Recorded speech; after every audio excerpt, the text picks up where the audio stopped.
It begins with a silence the world never noticed. No fireworks, no alarms, no breaking news banner scrolling across a 17th century screen. Just a quiet scratch of quill pens, the shuffle of merchants in narrow European streets, and a new, intoxicating idea that would reshape global finance forever. The belief that the future could be bought and sold. Today, we call it the stock market. Back then, it was still a rumor, fragile, experimental, almost mystical.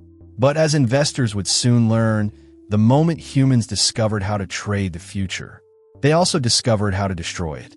This is the story of the world's first stock bubbles, Tulip Mania, the South Sea Bubble, and the Mississippi Scheme. 3 booms, 3 disasters, and 3 warnings that echo through every modern chart, every bull market, and every speculative frenzy in the digital age. Because the truth is simple. Human psychology hasn't changed. Only the assets have. To understand the first bubbles, we must step into a Europe that was transforming at breathtaking speed. The Dutch Republic had become the wealthiest society on earth. Amsterdam was a glittering hub of trade, its ships touching every ocean, its warehouses overflowing with spices, porcelain, and textiles. But something more powerful than goods was circulating. Information.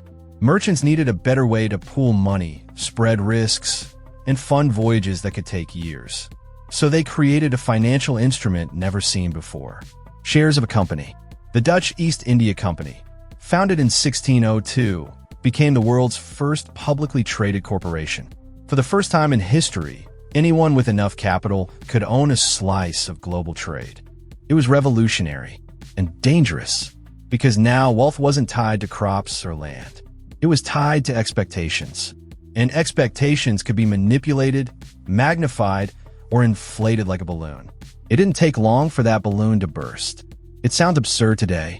How could tulips, simple flowers, become more valuable than Amsterdam townhouses?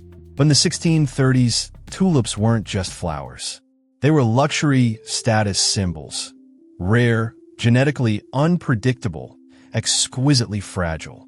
Each bulb could bloom into a color so unique that the wealthy treated them like fine art.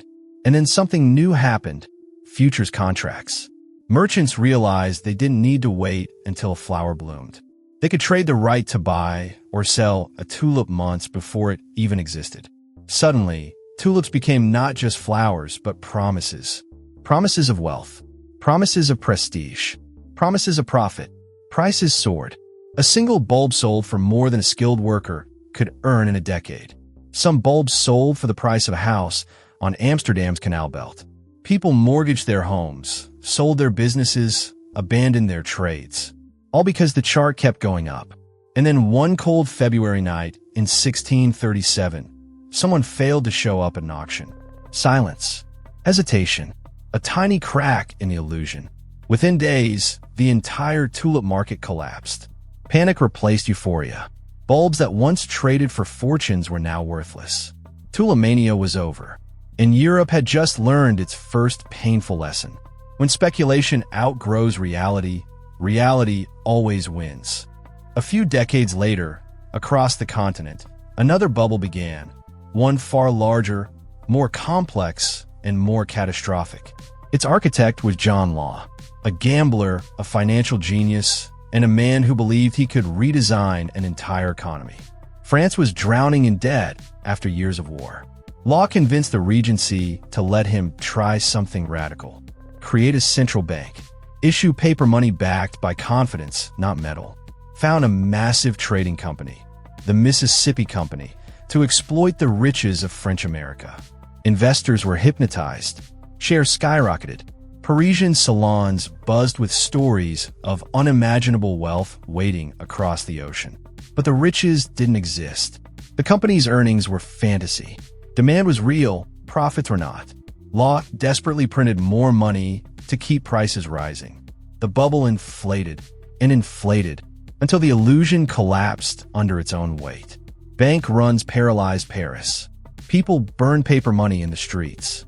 John Law fled the country disguised as a woman. France's financial system was shattered for generations. The lesson? A bubble built on confidence can survive almost anything except doubt.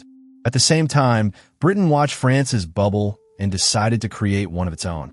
Not out of envy, but out of opportunity. The South Sea Company promised extraordinary profits from trade in South America. Even though Spain controlled South America and had no intention of opening its ports to the British.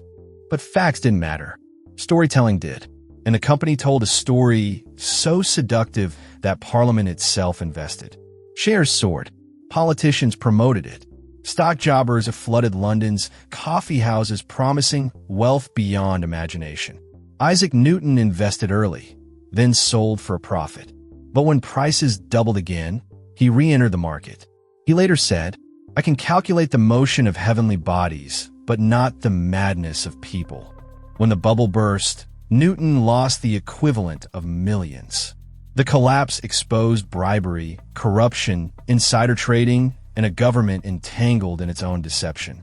It was one of the earliest reminders that markets are not just economic systems, they are political ones.